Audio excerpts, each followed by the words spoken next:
Welcome to the fastest academy. So তোমাদের সামনে কিন্তু একটা মোস্ট ইম্পর্টেন্ট, খুব গুরুত্বপূর্ণ এই একটা ভিডিও। তোমরা আমার কোন ভিডিও দেখেছো কি দেখোনি সেটা জানি না, বাট এই ভিডিওটা তোমরা দেখো এবং সবার সাথে কিন্তু শেয়ার করো, অবশ্যই শেয়ার করো। মানে এত চিন্তা ভাবনা তোমাদের মাথায় ঘুরছে। অ্যাকচুয়ালি আমি অফলাইনে কিন্তু পড়াই, ঠিক আছে?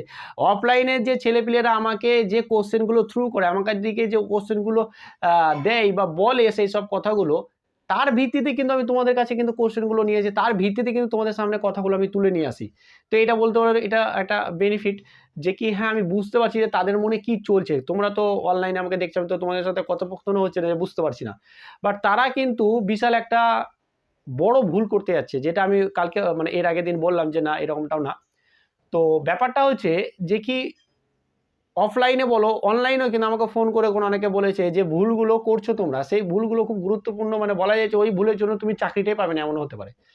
ব্যাপারটা হচ্ছে যে অনেকেই পরীক্ষা দিয়েছো, অনেকের পরীক্ষা একটু খারাপ হয়ে গেছে, অনেকের পরীক্ষা একটু ভালো হয়েছে। এবার অনেকে যাদের খারাপ পরীক্ষা হচ্ছে তারা ভাবছে যে কি কাট অফ তো সবাই বলছে হাই কাট অফ যাবে, হাই কাট অফ যাবে, এই লক্ষ্যে তারা কিন্তু ভুলগুলো করতে বসেছে। ব্যাপারটা ভালো করে বোঝো যে আমাদের যে এসএসসি জিডি পরীক্ষা, সেইখানে কিন্তু আমাদের 5 কিলোমিটার দৌড়াতে হয়, যেটা হচ্ছে 5 কিলোমিটার দৌড়াতে হয়, যেটা হচ্ছে 24 মিনিটে। ঠিক আছে? তো এটা খুব মানে ভাবছো যে কি খুব মানে তুমি হয়তো পারতে পারো, মনে হতে পারে যে কি না এটা তো কোনো ব্যাপার না, এটা নর্মাল ব্যাপার। এক্স্যাক্টলি কিন্তু নর্মাল ব্যাপার নয়। তারপরে কিন্তু আবার মেডিকেলও আছে, ঠিক আছে? মেডিকেলও অনেকের অনেক প্রবলেম থাকে। তো যে ভুলগুলো করছো সেই ভুলগুলো হচ্ছে, প্রথমত হচ্ছে তোমাদের যদি নাম্বারটা, আমি যে কাট অফের ভিডিওটা দিয়েছি, যদি না দেখে থাকো তাহলে এই ভিডিও ডেসক্রিপশানে কিন্তু আমি ভিডিওর লিঙ্কটা দিচ্ছি, অবশ্যই দেখে নেবে। সেই কাট অফ যদি তোমার থাকে তাহলে কিন্তু অবশ্যই অবশ্যই তোমরা কিন্তু আশেপাশে, একটু কম হতে পারে একটু বেশি হতে পারে, তোমরা কিন্তু ফিজিক্যালের জন্য কিন্তু তৈরি হও। অনেকেই রানে যাচ্ছে না, অনেকেই ভাবছে যে কি অ্যান্সার কি কখন দেবে, অনেকেই ভাবছে যে কি রিয়াল কখন দেবে। দেখো দেরি হয়ে যাবে, 5 কিলোমিটারটা কিন্তু অতটাও সহজ না।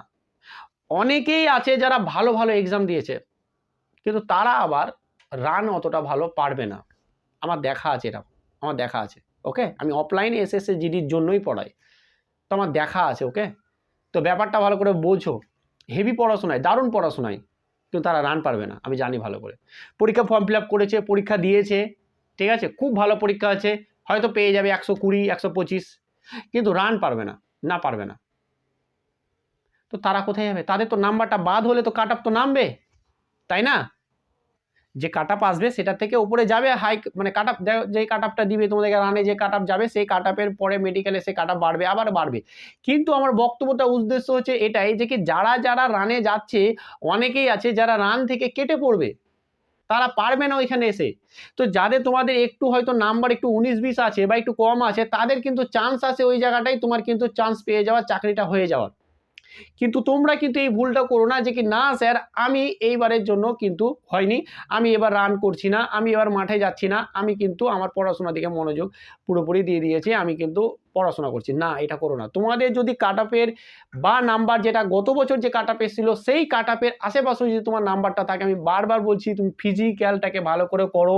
এই 5 কিলোমিটার দৌড়টাই কিন্তু ভালোভাবে তুমি সিরিয়াসলিভাবে নাও, সিরিয়াস নাও। কারণ বলা যায় না যে কি কাট অফ কোথা থেকে কি হতে, কেউ জানে না, সত্যি কথা বলতে কেউ জানে না। আমরা যে কাট অফটা করি একটা এক্সপেক্টেড কাট অফ করি যে হ্যাঁ হওয়ার সম্ভাবনা আছে, বাট নাও হতে পারে, কমে যেতেও পারে, বলা যাবে না, কেউ কেউ কিছু বলতে পারবে না এটা। ঠিক আছে? তো আমি বারবার বলছি তোমরা কিন্তু 5 কিলোমিটার যারা রান দিচ্ছ না, অনেকে আছে এরকম যারা রান করছো না, ভাবছো না হবে না, আমি বারবার বলছি তোমরা কিন্তু ম্যাক্সিমাম ছেলে কিন্তু তোমরা যতজনই আমার সাবস্ক্রাইব আমার যারা আছো, তারা কিন্তু ম্যাক্সিমাম কিন্তু তোমরা মাঠে ডাক পাবে। আমি এতটুকু বলতে পারি, চাকরি হবে কি সেটা পরের ব্যাপার, কিন্তু তুমি মাঠে যেতে পারবে। আর তার জন্য কিন্তু তোমাকে এইটার জন্য কিন্তু লড়াই করতে হবে, এটার জন্য কিন্তু তোমাকে প্র্যাকটিস করতে হবে প্রচুর। তো বারবার বলছি এইসব ভুলগুলো করো না, প্লিজ বলছি, ঠিক আছে? প্লিজ এই ভুলটা করো না। তোমরা মাঠে যাও, রেগুলার মাঠ করো, তার সাথে সাথে আগামী এসএসসি জিডির জন্য পড়াশোনা করো, ঠিক আছে?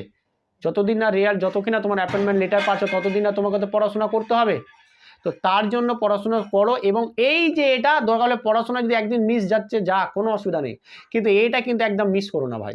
ভাই বলো বোন বলো, আমি প্লিজ বলছি, যাই আছে যারাই আমার ভিডিওটা দেখছো, তারা কিন্তু প্লিজ দয়া করে এই জিনিসটা কিন্তু মিস্টেক করো না, একদম করো না।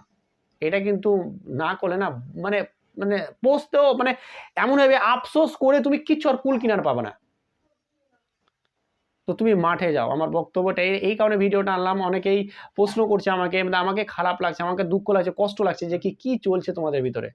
তো এই ছিল ভিডিও। যদি ভালো লাগে তাহলে অবশ্যই কি করবে তোমরা জানো, তো একটু বন্ধুদের সঙ্গে শেয়ার করো অবশ্যই।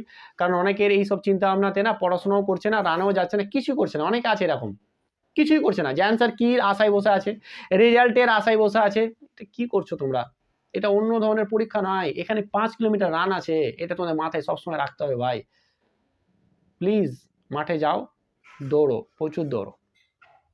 চলো এইখানেই, আর বেশি টেনশন করো না, যেটা হবার সেটাই হবে, বাট তুমি তোমার কাজটা কিন্তু ভালোভাবে করতে থাকো।